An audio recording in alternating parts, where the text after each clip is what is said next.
Sam da naložim, pa bom pa. Velja.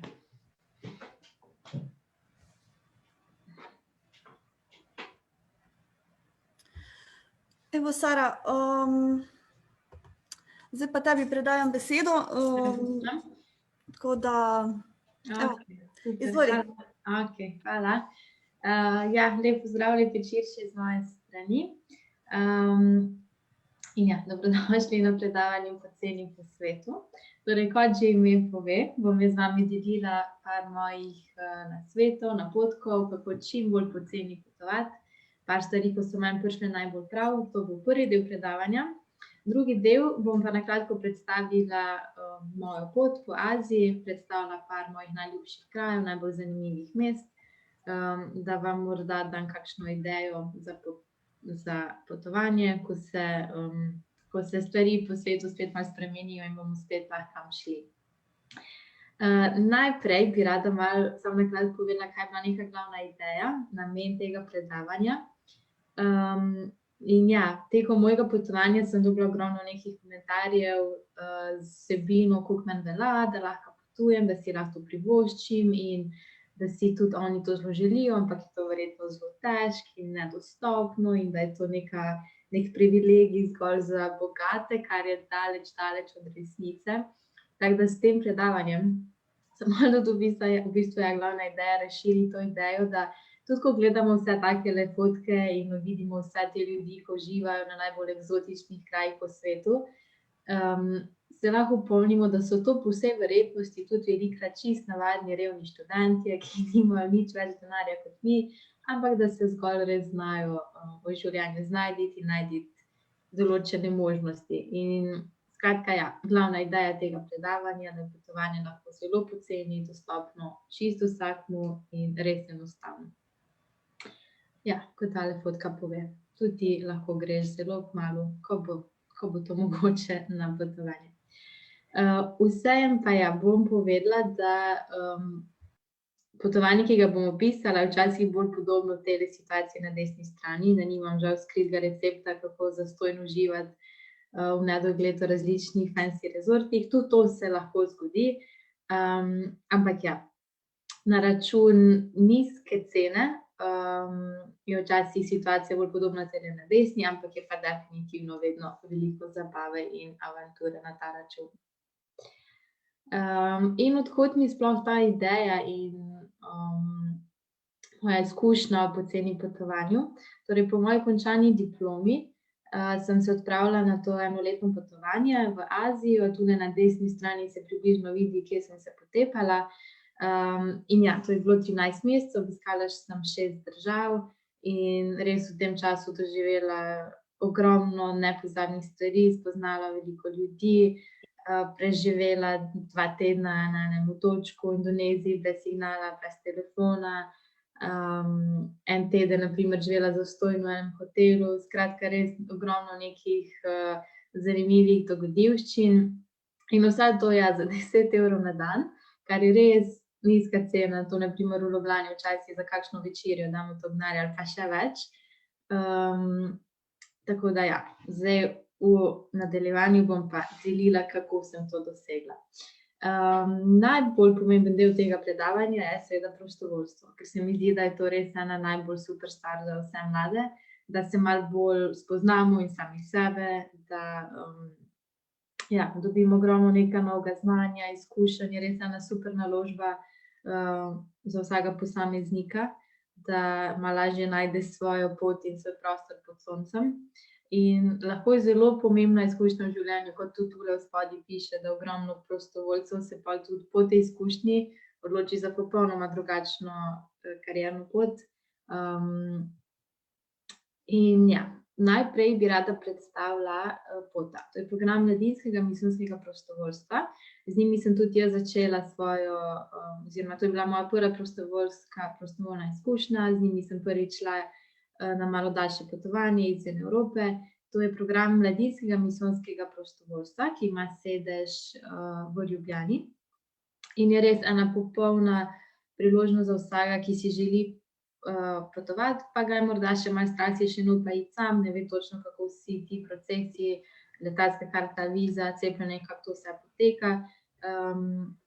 Pri POTA v bistvu organizirajo več različnih projektov, vsako leto organizirajo, lahko greš ali v azijske države, Južna Amerika, jaz sem šla na Madagaskar, vedno dobiš eno super ekipo, s katero greš skozi veliko teh pripravljalnih, spoznavnih vikendov, tako da pol na koncu v bistvu že imaš prvi občutek, da greš z zelo dobrimi tesnimi prijatelji, sploh že z neko družino na to potovanje. In ja, kot sem rekla, vsako leto organizirajo več različnih projektov, sedež imajo v Ljubljani in v sklopu vsakega projekta lahko večinoma je delo z otroci, lahko je delo s starejšimi, delo v bolnici, v šoli, skratka ogromno nekih možnosti, za vsakogar se nekaj najde, v bistvu itak od interesov. Ja, jaz sem šla z eno skupino 10 drugih prostovoljcev že leta 2015 na Madagaskar. To je 4. največji otok, precej nerazvit, ponekod so še res vasi, skupnosti ljudi v vasicah, ki so popolnoma odrezani od mest, nekateri še brez elektrike, so zelo v veliki povezavi z naravo, samooskrbni, ampak ljudje tam so res zelo veseli, polni življenja, zadovoljni, sploh otroci. Pravijo, da je to otok otrok, ker povsod, kamorkoli greš, te spremlja vedno ena velika gruča otrok, ki se smeje, s tabo se pogovarja, čeprav ne govoriš niti ene skupne besede, ampak ja, z mimiko, s pesmijo, s plesom se vse sporazume z njimi. Ja, Madagaskar je otok otrok, tukaj vidimo, je skoraj polovica prebivalstva so mlajši od 15 let, so pa precej nerazviti. Da njihova zdravstvena oskrba je precej slaba, na račun tega tudi tukaj vidimo, da povprečna življenjska doba je 19,6 let, kar je zelo, zelo nizko. Veliko otrok, ja, tudi tam verjetno zaradi različnih težav prekmalu umre. Druga prostovoljna izkušnja moja je bila Indija, kamor sem se spet odpravila s POTA, to je bilo kar naslednje leto. Tja smo šle v skupini 6 punc, tam smo oziroma bom še sam povedala, kaj smo delali na Madagaskarju najprej. Tam smo z ostalimi prostovoljci v ekipi smo obiskali slovenske misijonarje. Tam smo organizirali oratorije med poletnimi počitnicami za te otroke pri misijonarjih, med drugimi tudi pri Pedro Opeki. To so bile v bistvu take otroške delavnice, ki se jih ti otroci res celo leto zelo veselijo in ko si tam in vidiš to njihovo veselje, te kar napolne tudi tebe z nekim veseljem in zadovoljstvom. V Indiji smo pa z ostalimi puncami razdelile smo se, nekatere so delale v bolnici, nekatere v domu za ostarele, v šoli, v sirotišnici. Kot sem omenila, je pri POTA res imaš na vsakem projektu veliko različnih možnosti, tako da čisto odvisno od interesov, od študija, kamorkoli si želiš iti, lahko res tukaj veliko možnosti najdeš. Tukaj v Indiji smo se še potem odpravljali na krajše potovanje. In ja, ena druga, še malo bolj odprta in mogoče malo boljša možnost za prostovoljstvo je Workaway, ker tukaj imaš pa res en kup možnosti po celem svetu, imaš tisoče gostiteljev, kamor lahko greš kot prostovoljec.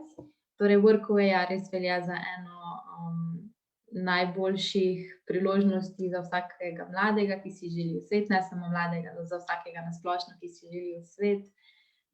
Pravijo, da je to najslabše zamolčana skrivnost vseh backpackerjev, da je že skoraj sinonim za prostovoljstvo po svetu.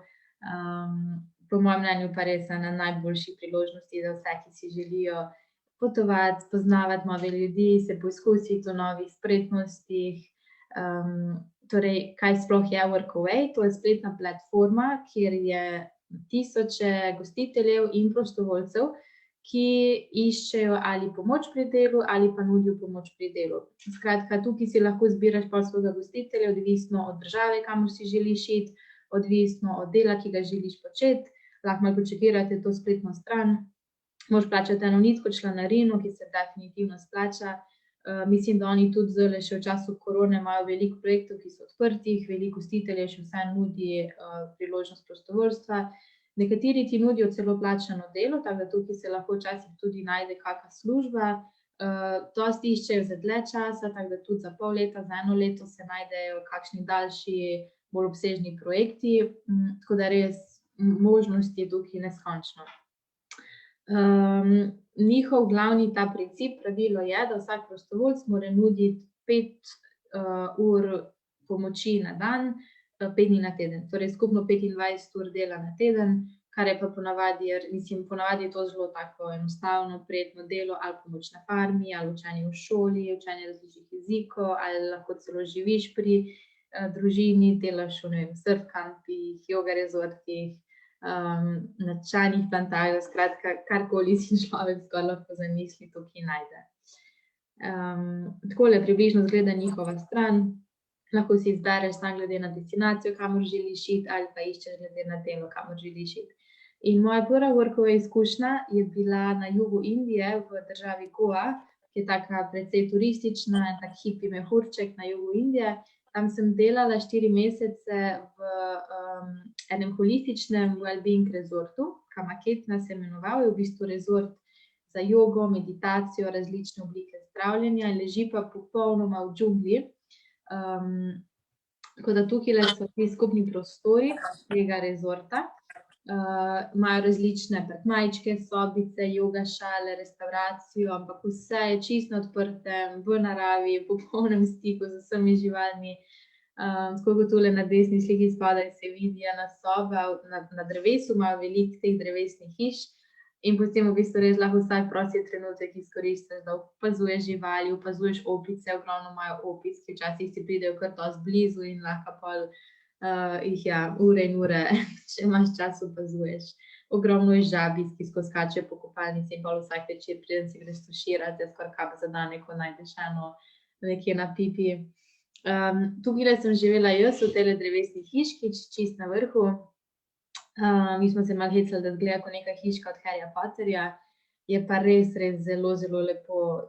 Si v bistvu v krošnji dreves, vsako jutro, ko se zbudiš, že takoj vidiš kakšne metuljčke, ptičke, skratka res precej, kot se sliši rajsko, tako tudi je. Veliko je bilo gostov, ki so sem hodili vsako leto za par tednov, samo da so uživali v tej naravi. Ker precej se mi zdi, da za nas zahodnjaško zelo busy, naravnan je vsak tak oddih res ena taka prijetna pavzica od sicer naših zelo hitrih življenj. In da še sama tukaj povem, kaj sem jaz počela. Jaz sem večinoma skrbela za organizacijo dogodkov, za socialna omrežja, pomagala in v kuhinji in različnim terapevtom sem se imela priložnost tudi ogromno naučiti. Pa lahko še omenim to, da trenutno v tem rezortu iščejo prostovoljce, tako da če kogarkoli mogoče zanima, iščejo prostovoljca, ki bi bil pripravljen ostati tam malo dlje, torej vsaj 2-3 mesece. Pomoč bi bila za promocijo socialnih omrežij, delo v kuhinji, res raznoliko, dinamično, nikoli dolgočasno delo, ampak zelo enostavno, zgolj, ne vem, 3 urce na dan mogoče. Če koga zanima, me lahko pol vprašam, z veseljem pomagam. In zdaj, če gremo še malo naprej, mogoče, če prostovoljstvo ni ravno za vsakogar, da si še vsaj kdo želi več svoje svobode, svojega časa, je tudi pri iskanju bivališč veliko možnosti, kako čim bolj prišparati na denarju in veliko možnosti, ki se jih večino potovalcev oziroma mlajših sploh ne zaveda. In kako sem jaz, na primer, lahko imela sem srečo v Kuali Lumpur en teden preživela popolnoma zastojno v eni stolpnici, zelo fancy stanovanju, pa enkrat v enem hotelu. In sicer couchsurfing je ena zelo, zelo fajn stvar, kar se tiče iskanja čim bolj poceni bivališč. Mislim, da mnogi ga že poznajo, ampak vsem par besed je v bistvu isto platforma, neka spletna organizacija ljudi, posameznikov po celem svetu, ki ti nudijo svoje bivališče v zameno za to, če morda oni tudi kdaj pridejo v tvojo državo, da jim potem ti nazaj ponudiš bivališče oziroma da jim ponudiš svoj kavč, od tukaj tudi ime, da lahko potem oni prespijo pri tebi. Ampak couchsurfing se mi zdi, da je več kot le to, ponavadi je res ena skupnost ljudi, ki so pripravljeni deliti svoj dom s tabo, ti pomagate peljati po mestu, v katerem živijo, nudijo neko prijateljstvo, skratka, je res ena super organizacija. Potem ena druga stvar, ki jo tudi veliko ljudi ne pozna, je house sitting. Tukaj na desni strani je par teh profilov, house sitting organizacij. To je v bistvu, v Sloveniji to se mi zdi, da ni toliko popularno in sploh nepoznano, je neka organizacija, kjer v bistvu ti nudiš varstvo hiše. Torej nekdo, ki ima več nepremičnin, zapuščeno nepremičnino in želi, da nekdo ostane v tej hiši zgolj zato, da varuje hišo, varuje, ne vem, če so v tej hiši domače živali ali pa morda samo, da skrbi za rože. Ampak po svetu je to precej razširjeno. Jaz sem tudi v Aziji, v nekaterih precej nerazvitih mestih, še sem srečala ljudi, ki so to prakticirali in vsi so imeli zelo pozitivne komentarje. Tako da v bistvu greš v neko hišo, tam živiš, ponavadi dobivaš še neko manjšo žepnino, no, da v bistvu si lahko potem hrano in vse te majhne stroške, ki jih imaš, pokrije z tega denarja.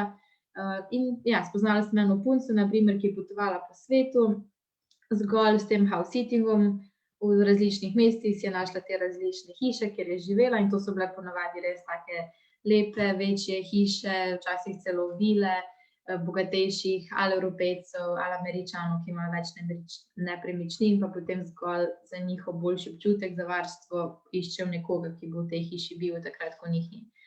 Poleg tega pa obstaja tudi veliko, tudi naprimer na Facebooku je veliko spletnih strani,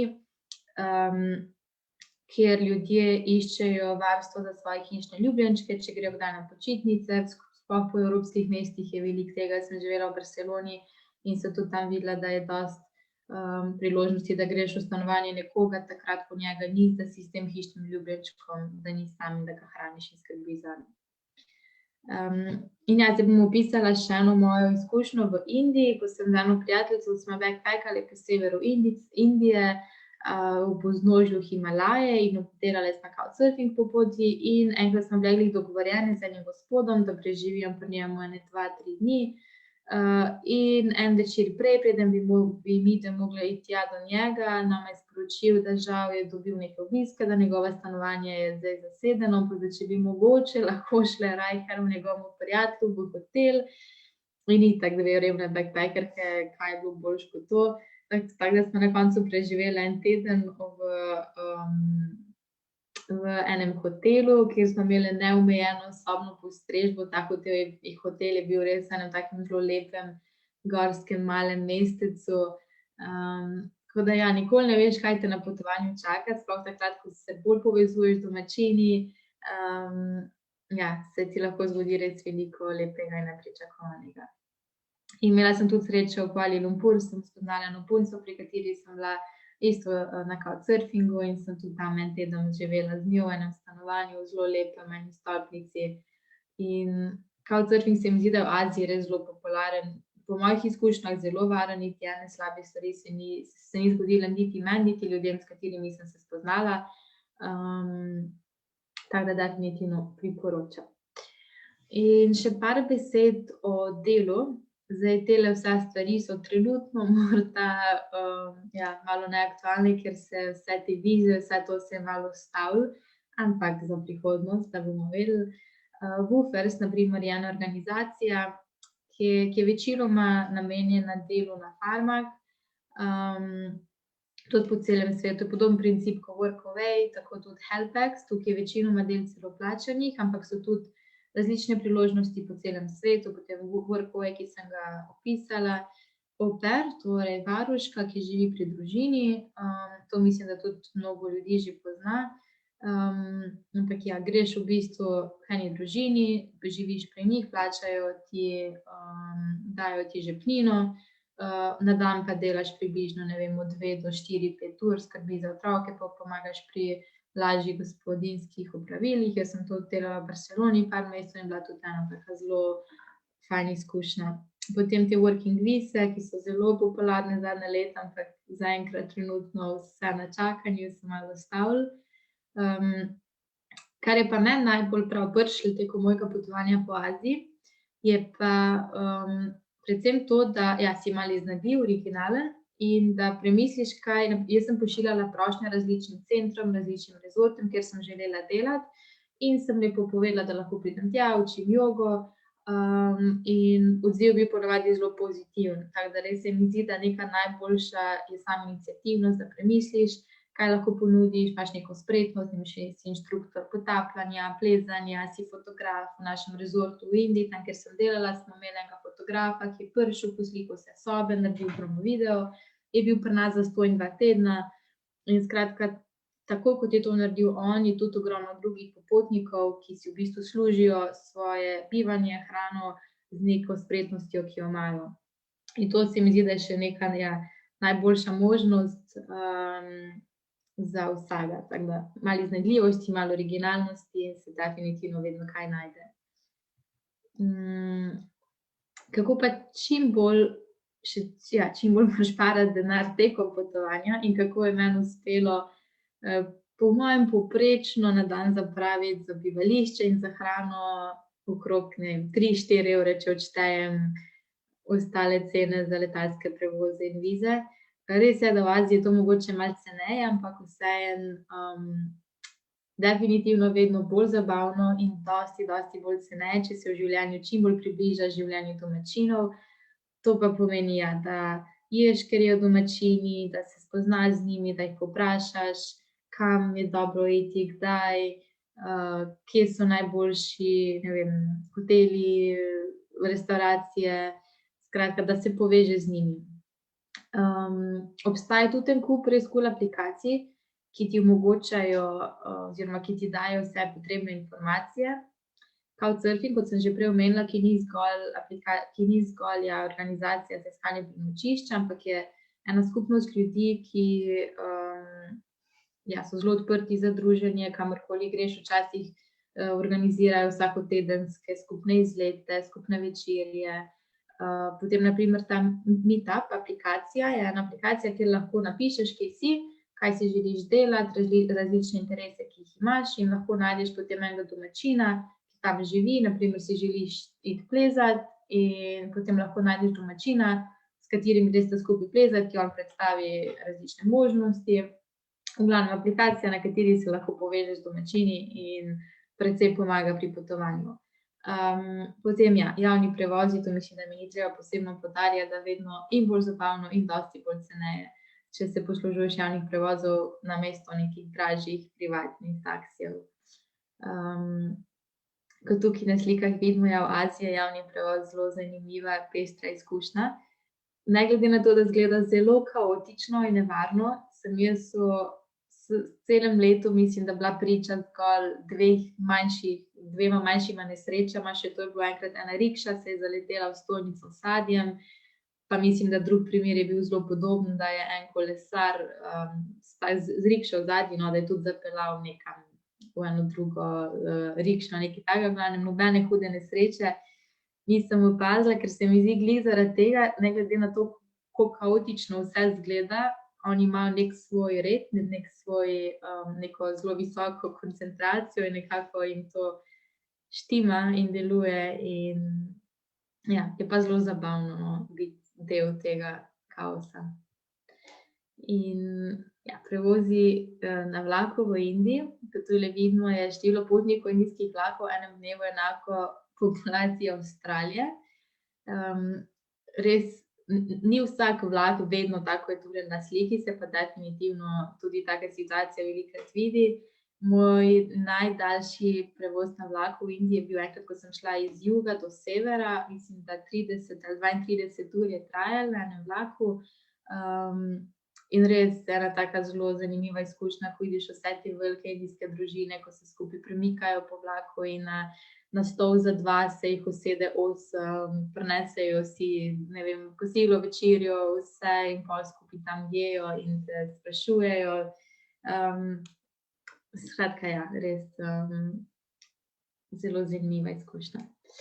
In zdaj, ko sem že govorila o ljudeh, tole malo sladko, malo klišejsko, ampak res velja, da ljudje oziroma najbolj domačini, tisti takrat, ko jih spoznaš, naredijo potovanja nekako najbolj posebna.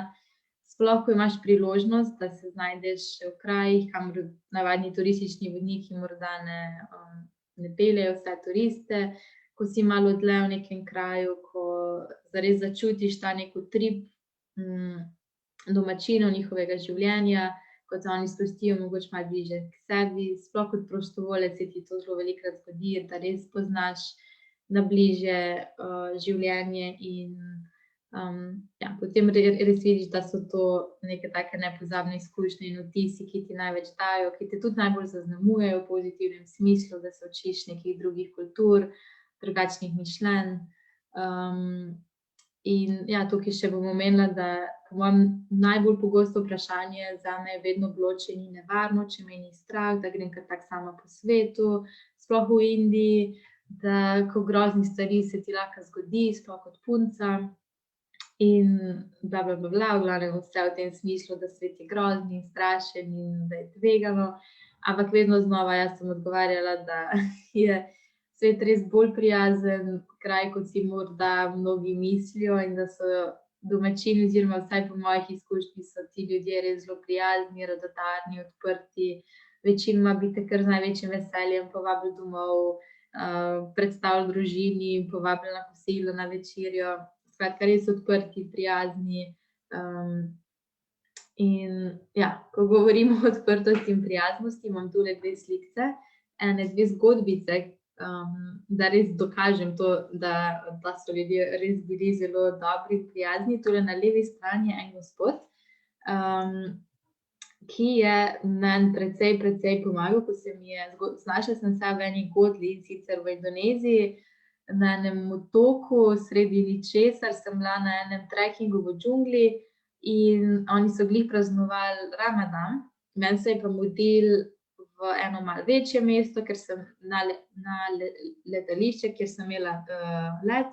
V glavnem in ravno takrat sem mogla biti na bankomatu, ki ni delal, ostala sem brez denarja, in ker so imeli oni Ramadan, tudi takrat nobena banka ni delala, skratka nemogoče je bilo priti do denarja, jaz sem ga nameravala, da bi šla na avtobus. In ko sem jaz skušala vse to razložiti vozniku avtobusa, ki ni itak govoril angleško, tako da je bilo to zelo tragikomično, je prišel zraven tale gospod, ki je znal malo angleščine in je nekako dojel, kaj se dogaja in kakšno pomoč rabim. In seveda priskočil na pomoč, sem se dogovoril z voznikom. In potem v tem mestu, kjer je bilo letališče, je še vztrajal, da me pelje na večerjo, da še več oziroma na kosilo. In me res spraševal o tem, iz kje sem, kako to, da potujem kar sama, opisal mi je vse svojo družino. In pol na koncu mi je še plačal prevoz do letališča, in ko sem mu hotela potem vrniti denar in se zahvaliti, je rekel, da ne, da niti pod razno, da on na vse gleda kot na neko družino in da ja, to, če bi se to zgodilo njegovim otrokom, bi si želel, da bi tudi do njih se nekdo tako obnašal. Skratka, ja, kaj takega bi se mi verjetno v Evropi zelo težje zgodilo. Pol tule na desni strani sem pa na sliki z enimi prostovoljci, s katerimi smo učili angleščino v enem vietnamskem mestecu, in tale fant na sredini je pisal en blog, opravljal je neko tako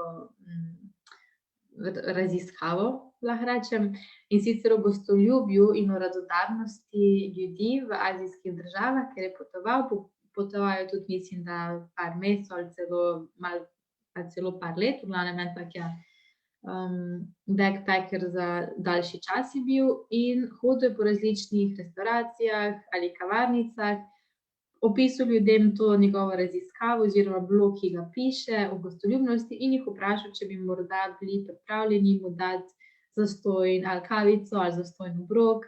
In najverjetneje sem šla v Vietnamu z njim v ene par kavarnic, kamor je šel, in skoraj povsod so mu ljudje z največjim veseljem dali kavico, ga vprašali o tej njegovi raziskavi in on je vse omenil, opisal.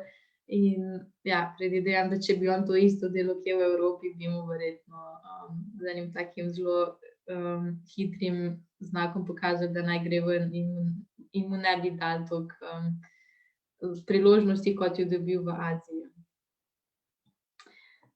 Ja, in zdaj še par besed o mojem potovanju, ki se je začelo v Indiji.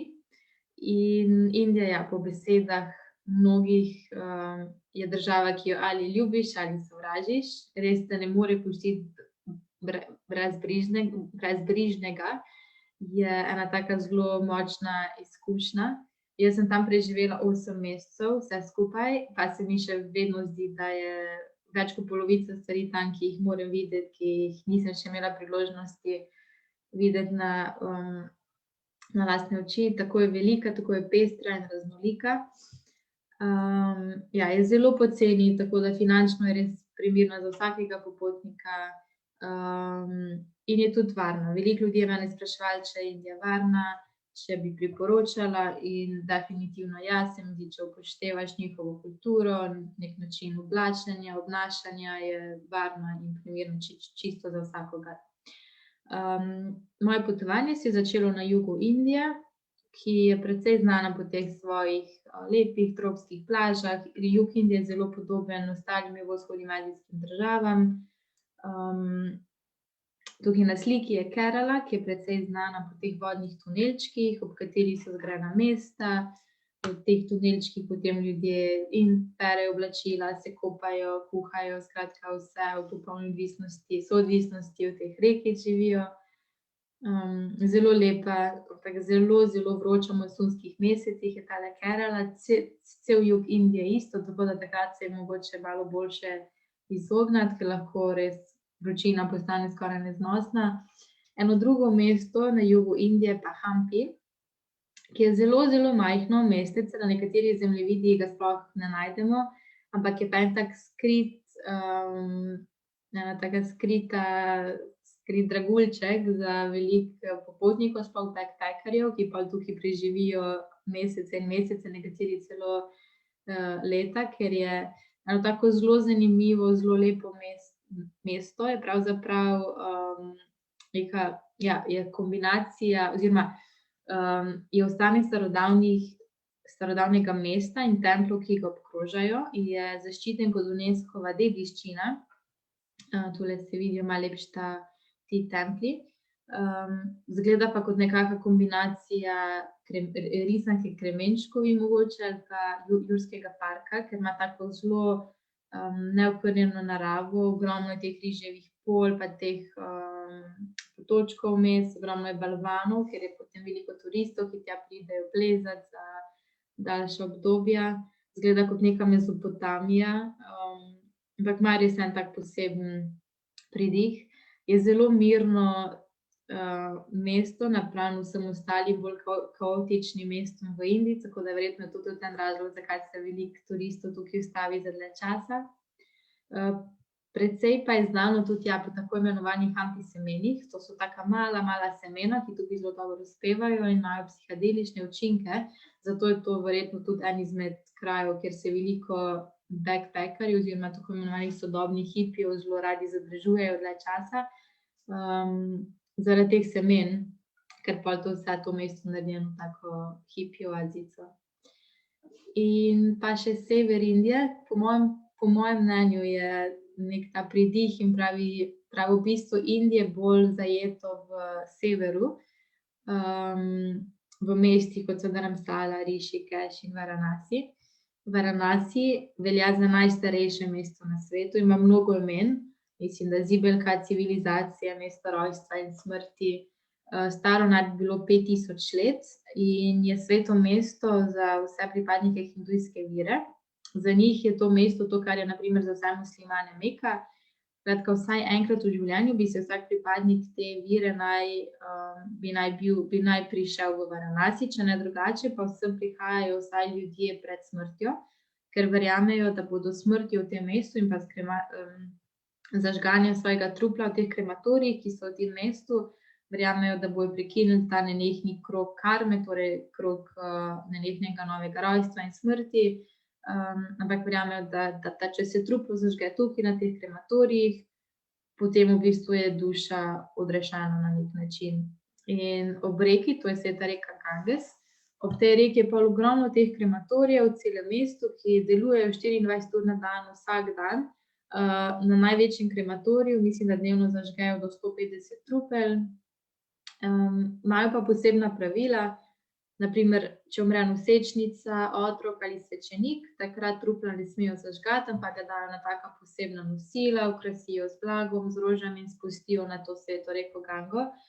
In potem vidiš, na enem delu spuščajo ta trupla v reko, par metrov naprej se nekdo kopa, par metrov naprej spet vidiš, ne vem, velike, naprimer, trupli živali, razne umazanije, smeti, skratka vse je v tej reki.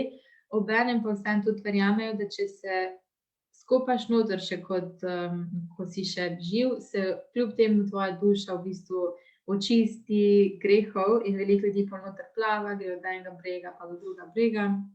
Skratka, ja, mesto, ki ti ne da počitka, ampak imaš 1000 stvari na vsakem ovinku za opazovati in občudovati. Potem še malo bolj severno je Dharamsala, dom Dalaj Lame, ki je ena taka budistična oazica, ogromno je vipassana centrov, ogromno yoga centrov, sem prihajajo turisti, želijo, da grejo na predavanja Dalaj Lame. Dharamsala leži malo višje v gorah, ampak je zelo turistično popularna, tudi priporočam obisk, če bo kdo šel tja. En zelo tak miren kraj. Potem vmes še kot zanimivost, da je edina država na svetu, ki ima zakon o zaščiti krav kot svetih živali. Na severu je tudi mesto Rishikesh, prestolnica joge, oziroma bolj znan je zaradi Beatlov, ki so tam napisali svoj zelo uspešen album. In zato je tudi danes v Rishikeshu kar nekaj in restavracij in ašramov, ki se imenujejo po Beatlih in trdijo, da imajo neko vezo z njimi. Precej pa je znanja po jogi. Tam, kot tukaj piše, 30 bilijonov dolarjev letnih zaslužek v industriji joge in to tudi tam zelo dobro izkoriščajo, da na vsakem vogalu dan danes raste nova joga šola, skoraj vsak doma ponuja joga klase, učenje, šole.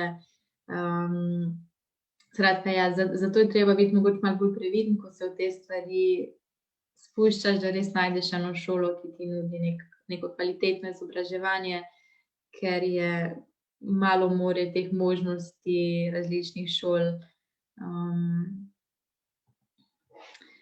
Ena izmed še zelo zanimivih stvari, ki želim omeniti, je tudi Amritsar, ki velja za en najlepših templov, za najbolj obiskan tempelj na svetu, oziroma to je Zlati tempelj v Amritsarju. To je tempelj, ki krasi marsikatero naslovnico Lonely Planetov. Meni je precej zanimiv, seveda je res zelo lep, ampak meni zelo zanimiv je, ker to v bistvu sede sikhinske religije. In Sikhimi so zelo znani po tem, oziroma njihova glavna vrednota je predvsem radodarnost in gostoljubnost, zato je v tem templu vsakodnevno sprejemajo na stotine romarjev, ki lahko tam preživijo popolnoma zastonj, lahko tam ostanejo koliko časa hočejo, zastonj jih nahranijo in ponudijo prenočišče. Tako da tule na desni sliki se vidi, v sredini je ta tempelj, okrog in okrog tega templja so različne stavbe, kjer sprejemajo romarje in na stotine romarjev vsakodnevno potem takole tam prenoči. Vsaka sikhimska družina ima pravilo, da se vsaj enkrat na leto vrne v ta tempelj in potem pomaga pri organizaciji te kuhinje, pri nudenju prenočišč vsem tem ljudem. In to bi naj bila največja kuhinja na svetu, kjer vsakodnevno nahranijo popolnoma zastonj več tisoče ljudi. Je res ena zelo zanimiva izkušnja, ker ta kuhinja deluje, obratuje vse od 6 zjutraj, pa mislim, da do 11 zvečer in je nenehno v tem pogonu, poteku. Na eni strani ti dajo pladnje, se kot cela kolona prestaviš naprej, ti nadevajo hrano na pladnje, greš naprej, se sedeš na tla, poješ in to je ta veriga, ki je celodnevno v pogonu.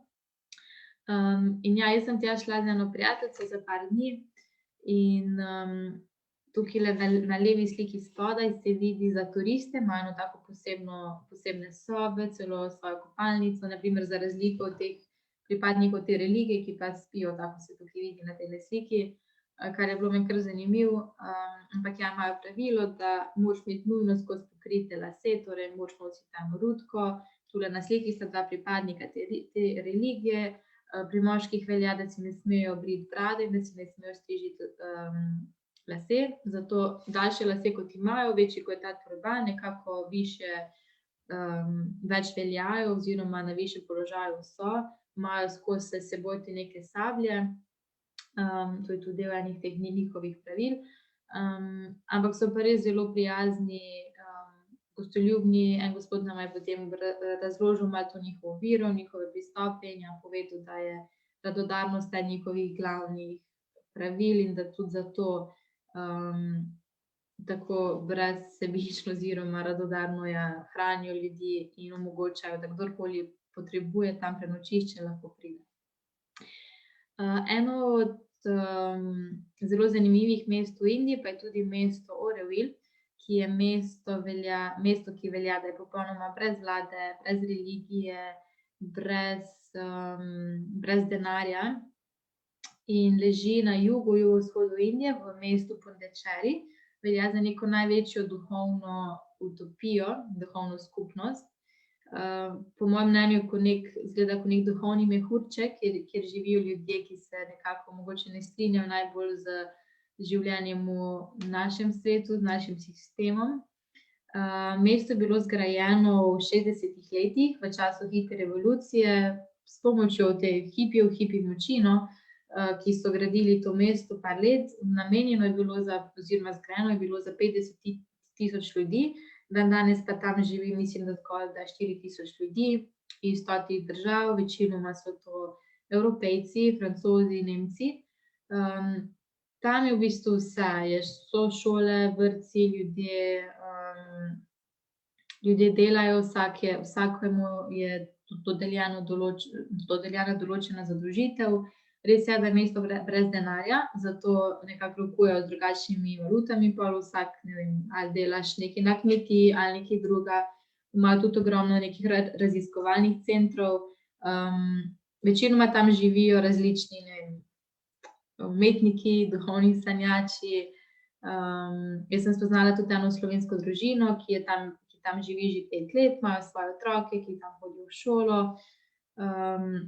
Na sredini tega mesta je tale tempelj, to velja za njihovo svetišče, njihov tempelj, oziroma imenujejo ga duša Aurovilla, kamor bi naj vsi pripadniki, torej Auroviljanci, vsakodnevno šli na meditacije. Je res ena taka zelo zanimiva zgradba, izgleda kot neka vesoljska ladja, sploh noter greš v take sobane, kjer potekajo te meditacije, zgrajena bi naj bila po teh principih svete geometrije. Leži na enem ogromnem dvorišču in okrog je en tak velik vrt, kjer je skozi nujna tišina. Tako da tam so pa ljudje, ki se sprehajajo, meditirajo v polni tišini. Ampak je res ena taka zelo, zelo zanimiva stavba. Skratka, glavna ideja za ta Auroville je bila vzpostavitev neke idealne družbe, nekega mesta, kjer bi lahko človek svobodno ustvarjal, svobodno razmišljal, kjer bi lahko prišel do nekega samouresničenja. Kdo je vzpostavil to mesto?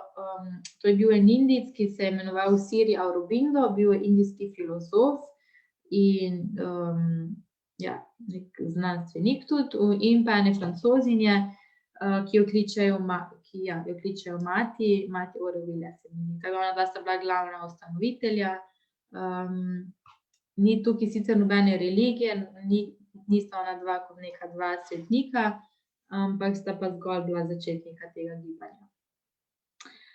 Potem naslednja država, ki sem jo jaz obiskala, zdaj moram že malo pohiteti, da ne bom predolgo govorila, je bila Indonezija, ki jo vsi večinoma poznamo, se mi zdi, po otoku Bali, ki je res zelo lep.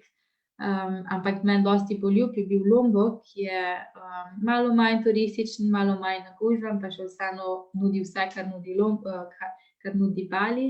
Torej res lepe plaže, precej popularni med surferji. Tule na sliki vidimo vulkan Rinjani, ki se dviga, mislim, da do 4000 metrov. Nudijo različne trekkinge na ta vulkan za en dan ali več dni. Lombok je res zelo lep otok. Zaenkrat, oziroma ko sem bila jaz, je še bil precej avtentičen, neokrnjen, ampak se pa že videl med eno vožnjo po otoku, si videl, da je ogromno zemlje že pokupljene, da že rastejo gradbišča, kjer bodo hoteli, tako da je Lombok res na eni dobri poti, da postane to, kar je zdaj Bali. Precej nagužvan, prometen otok. Sumatra, eden izmed otokov, mislim, da največji otok v Indoneziji oziroma 6. največji otok na svetu, ki je pa še zelo, zelo neturistična. Meni je bila zelo ljuba, ker je polna res še te neokrnjene narave. In pa eden od zadnjih 2 krajev na svetu, drug kraj še Borneo, kjer lahko vidimo orangutane v svojem naravnem okolju. Tule na sliki se vidi, lahko greš na trekking na otoku Sumatra in te peljejo v bistvu v to džunglo, v ta tropski gozd, kjer lahko vidiš še na blizu te orangutane. To je vse v nacionalnem zaščitenem parku. Tam naj bi živelo še okrog 6.000 orangutanov. Na srečo so zaščiteni, ampak se pa ta gozd okrog parka zelo hitro krči zaradi palmove industrije oziroma industrije zaradi palmovega olja, papirne industrije in pa selitve rasti prebivalstva. V 22 letih so izgubili že skoraj polovico tega naravnega gozda, zato ker je ta industrija palmovega olja je zelo pomemben prihod dobička za marsikatero družino tam. Tako da kljub temu, da se zavedajo nevarnosti tega, si nekako ne morejo pomagati, oziroma vsaka družina, ki je od tega denarja odvisna, nekako tam ne morejo drugače. Potem ena izmed destinacij so bili Mentawaiski otoki, to je tudi na otoku Sumatra. Tam sem učila jogo v različnih surf resortih. To so precej bolj znani med surferji, nudijo ene res zelo dobre, konstantne valove, pa tudi eno malo morje zelo lepih, še zelo čistih, praznih plaž. Ena izmed držav, ki sem jih obiskala, je bila tudi Šrilanka. In cela država izgleda kot en tak velik nek naravni zaščiten gozd ali pa park. Najboljši način, da si ogledaš državo, je vožnja z vlakom, to pravijo tam vsi turistični vodniki. Država je zelo, zelo majhna, tudi če greš od severa pa do juga, lahko z vlakom ali pa z avtobusom prevoziš v parih urah. In vožnja z vlakom je res ena super stvar, tam res imaš zelo lepe razglede, ko si na vlaku. To vožnjo primerjajo z vožnjo na padavičarko v filmu Harry Potter. Ko si na vlaku, ti namreč nenehno imaš ljudi, ki ti tam ponujajo razne prigrizke, hrano, razne spominke. To je res ena zanimiva izkušnja. Jaz sem na Šrilanki opravljala tudi eno prostovoljstvo v enem hostlu, kjer sem poslikala stene enega skupnega prostora, tule na sliki levo spodaj vidite, da ni treba, da imaš ogromno talenta, da dobiš kako tako delo. Jaz sem se čisto tako na spontano z enim z lastnikom enega hostla zmenila, da ostanem še malo dlje.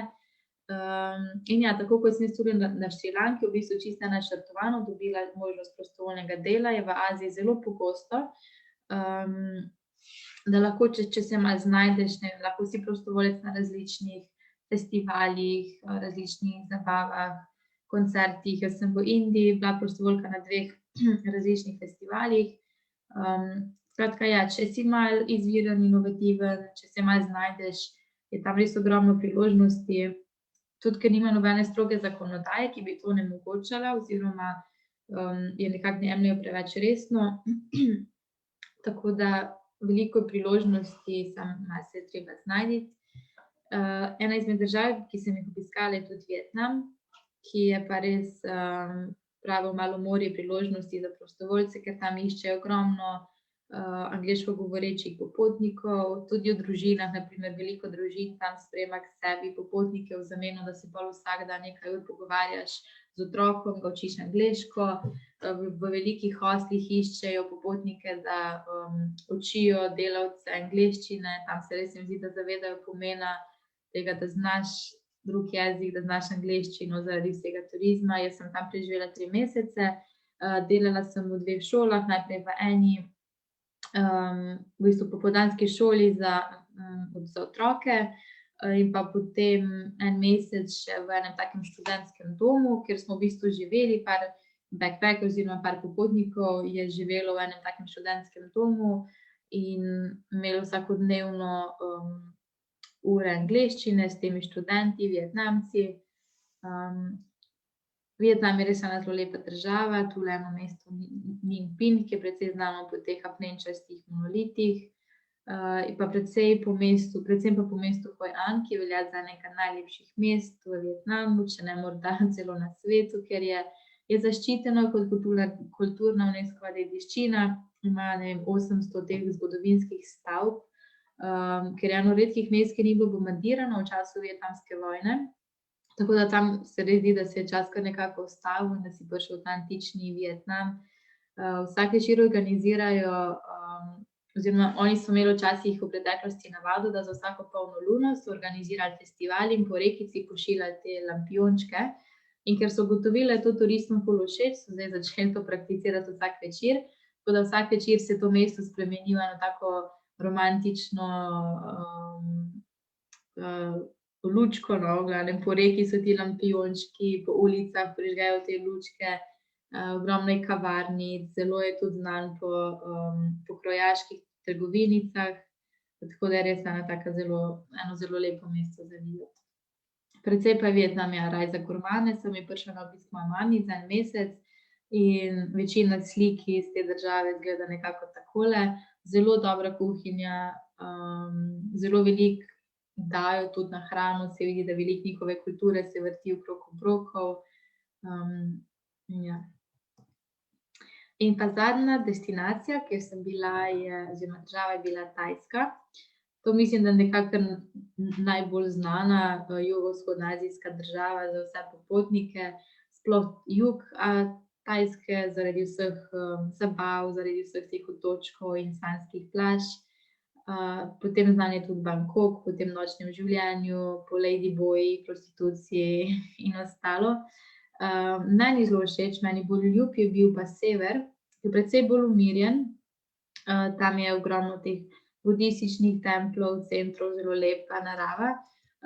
Eden izmed mest na severu, ki je precej popularno med turisti, pa je mesto Pai, ki je eno tako malo skrito mestece v nekem listnatem gozdu, nekje sredi ničesar.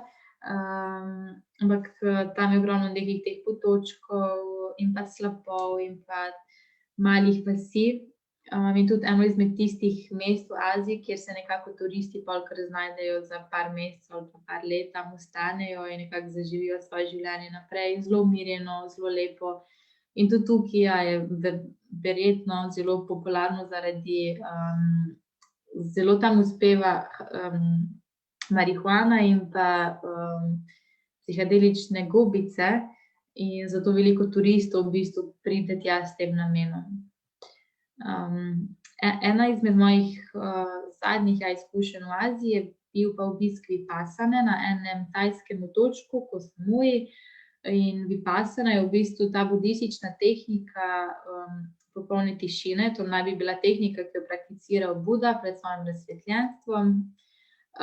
In gre v bistvu za neko popolno utegnitev vsega, kar deluje stimulativno na naš torej popolna tišina, ne sme se takrat brati, poslušati glasbe, risati, pisati, govoriti, skratka vse, kar nas sicer stimulira, moramo dati stran. Tukaj na desni je prikazan en urnik enega navadnega dne tam, veliko meditacije, sicer smo imeli tudi predavanja enega budista, ki govori o filozofiji, o vipassani, o življenju, o budizmu. Res ena zelo zanimiva izkušnja, ki bi jo priporočila vsakmu, ker sicer ker vipassani ni nič zelo religioznega, ampak je zgolj nek način, da malo spoznaš, kako deluje naš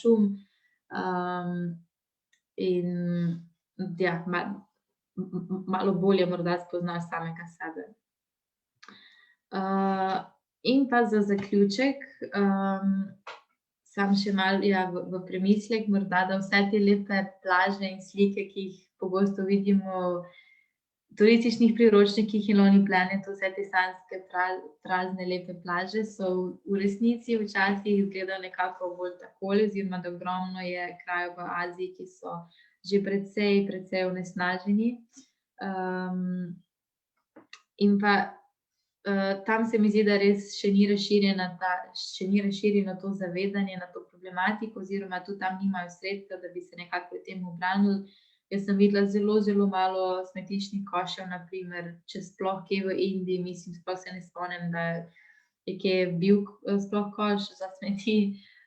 Nimajo sredstev, nimajo informacij o tem.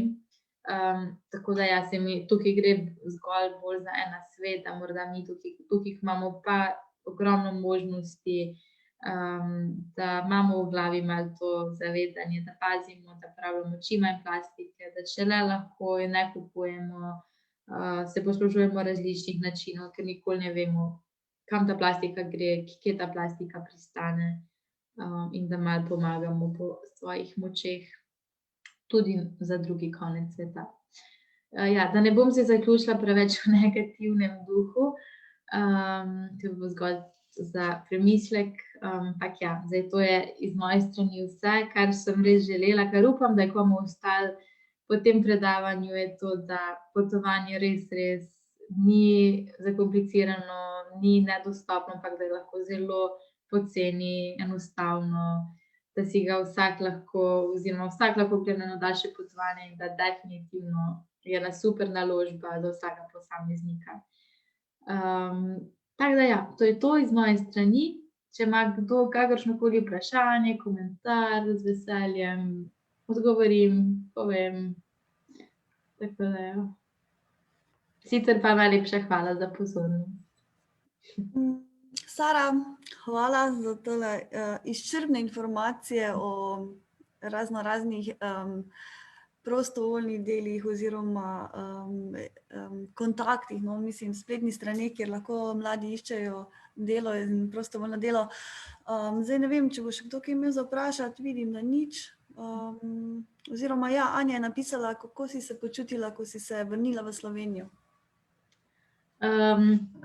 Ja, jaz sem v bistvu prišla v Slovenijo z namenom, da bo to zgolj neka krajša pavzica, par mesecev, in sem potem že imela idejo oziroma že dogovor iti naprej, ampak se je potem korona zgodila, no, tako da jaz sem se počutila super, da sem bila nazaj doma, ampak se nisem takrat zavedala, da bo ta postanek pol v bistvu postal postanek za par let.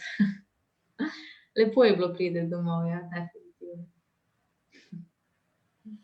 Ja, verjamem, da je kar težko pol restartati, ne, ampak vidim, že imaš neke plane za naprej, tako da mi držimo pesti, da ti jih bo uspelo uresničiti. Ne vem, je še mogoče kdo? Tanja sprašuje, če bi lahko, prosim, še enkrat povedala, katere aplikacije za povezovanje z domačini priporočaš? Ja, Couchsurfing po mojem najbolj.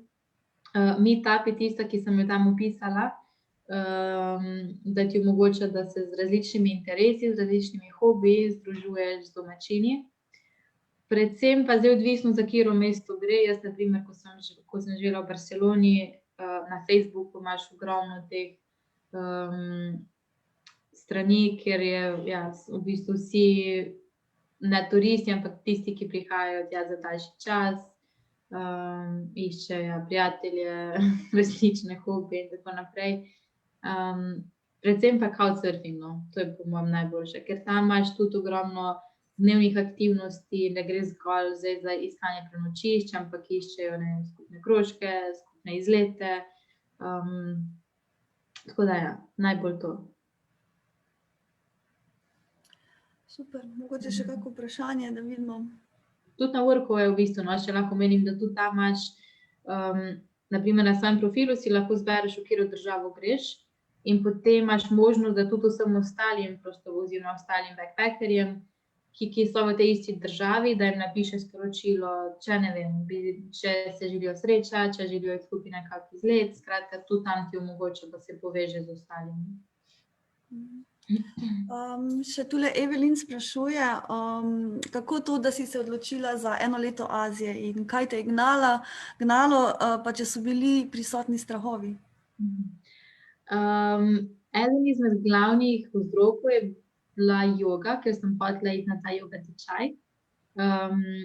ker sem šla predtem v Indijo za 2 meseca, sploh po pota, kot prostovoljsko izkušnjo in sem že takrat šla malo na krajše pol solo potovanje, sem ugotovila, da je res ena zelo super država. Čakaj, oprosti, vprašanje za Indijo ali za Azijo? Azijo. Azijo, prosti, sorry. Ja, zaradi Indije, ker motivacija mi je bila iti malo v Indijo. Azija predvsem zato, ker je res poceni in zato, ker za enega backpackerja se mi zdi, da je pač top, ker ponuja ti ogromno stvari, surfanje, tropi, plaže, skratka vse. To je bila neka glavna motivacija. Ja. In če so bili prisotni strahovi, si še vprašala. Čist na koncu pred odhodom, zadnji dnevi, mogoče sem se malo spraševala, v kaj se točno spuščam, enosmerna karta za Indijo, sploh ne vem, kam me čaka, ampak niso bili dovolj močni, da bi si premislila, pa tudi se mi zdi, da so bili popolnoma neupravičeni, ker se je na koncu vse izkazalo za eno res super izkušnjo in ja, Azija pa, mislim, se je tudi izkazala kot ena zelo varna, vse azijske države kot zelo varne. Je pa kar velika razlika verjetno med Azijo in pa Indijo, ne? Misliš Tako pač kot kultura, kot potovanje, način potovanja ali... Evropo? Ne, Indijo in Azijo. Vse je Indija v Aziji. No, mislim, ja. Mislila sem bolj te tajsko države, recimo. Ja, to pa. Tajska, Vietnam, recimo, je dosti lažje potovati kot pa... Ja, se mi zdi, da Indija je ena taka, ko jo težko primerjati s kjerokoli drugo. Ne glede na to, da da je v Aziji še vseeno čisto svoja. Čist drug sveta, ne? Ja, res, ja. Že to čist, ne vem, jug Indije pa sever Indije, dva različna svetova. Tako da ja, za Indijo res potrebno kar par mesecev, se mi zdi, da jo dobro raziščeš. Ja. Če počakamo, če je še kako vprašanje, pa mislim, da tako ni.